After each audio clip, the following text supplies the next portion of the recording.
Hello साथीहरू, स्वागत छ तपाईँहरूलाई फेरि अर्को मेरो नयाँ ब्लगमा है। आज चाहिँ म भनौँ 12को इक्जाम दिएर चाहिँ टक्क गाडीमा माथि छतमा बसेर आइरहेको छु होइन। साथीहरू सब तल भनौँ तल सिटमा बसिरहेको छन्, म चाहिँ एकजना अलिक ठाउँ पुगेन, त्यही भएर अलि माथि उठमा बसेर आएको थिएँ। अनि टक्क लगाएर आज चाहिँ 12 कक्षाको सामाजिक विषयको इक्जाम थियो भनौँ। अनि त्यही हो यार, इक्जाममा खासै राम्रो गएन है, टेन्सन थियो। हिजो अस्ति नैको भन्दा लास्ट अप्ठ्यारो सामाजिक विषय पहिला भन्दा लास्टै अप्ठ्यारो थियो। त्यही नि चिलमा होइन, पुरै मस्त गीत गाउँदै पुरै सर र हावामा थियो, मस्त हाँस्दै गीत गाउँदै म घरतर्फ आएको थिएँ। भोक लागिरहेको थियो। हामी कति 8 बजी घरबाट 6 बजी हिँड्छौँ, 8 बजे पुग्छौँ बेलगारी भन्ने स्कुलमा होइन। 8 बजे पुग्छौँ, हेर्दै जाउँ।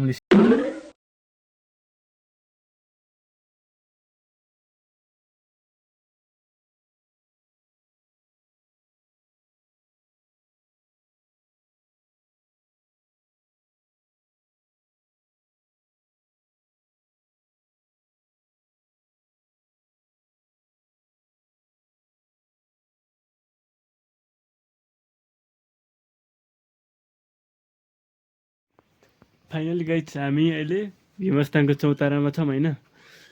साथीहरू सब तल छन्, एक्लै पुरै हुडमा हावा खाँदै टाङमुनि किलोमिटर हाल्दै, हेर्नु न त्यहाँ किलोमिटर हाल्दै होइन, मस्त गीत गाउँदै हिँडिरहेको थिएँ। अनि साथीहरू कोही अगाडि बाइकमा, कोही भित्र, भित्र लगभग 9-10 जना त थियो होला। अनि एकजना सिट पुगेन, अनि त्यही भएर म माथि चढेको भनौँ। त्यही हो, अब आज सामाजिक काम थियो, निराश थिएँ म भनौँ। खासै राम्रो गएन नि त, अब पहिलाको जस्तो मौखिक खान नमिल्ने होइन, लास्ट गाह्रो थियो। रुन मात्रै नसके त ठाउँमा कम गाह्रो थियो त। साथीहरू तपाईँहरूको कस्तो गयो भन्नुहोस्, कमेन्ट गर्नु है, सुनाउनु तपाईँहरू कस्तो इक्जाम भयो भनेर होइन। मेरो चाहिँ एकदम बेकार भनौँ, कहिले नपढे जस्तो भयो।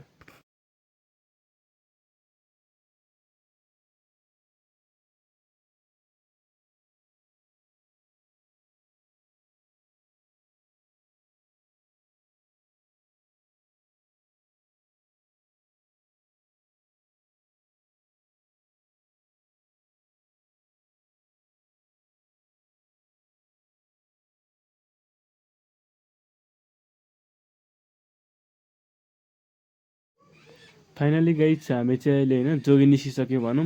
जोगीमा ठ्याक्क धर्मशाला अगाडि हो होइन। अनि टक्क गाडीको माथि छतमा बसेर हँसाउँदै अब घर पुग्न कम्तीमा नि लगभग लाग्छ होला अझै, गाडीबाट झरेर न अझै 1 घन्टा जति हिँड्नुपर्छ यार।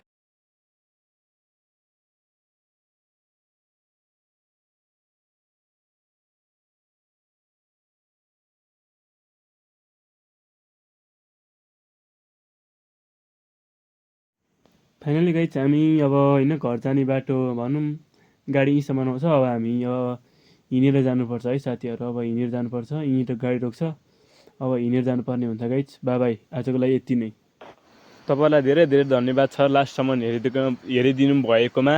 लाइक कमेन्ट सब्सक्राइब गरिदिनु होला गाइज। आजको लागि यति नै, मिल्नुपर्छ फेरि अर्को नयाँ भिडियोमा। बाई।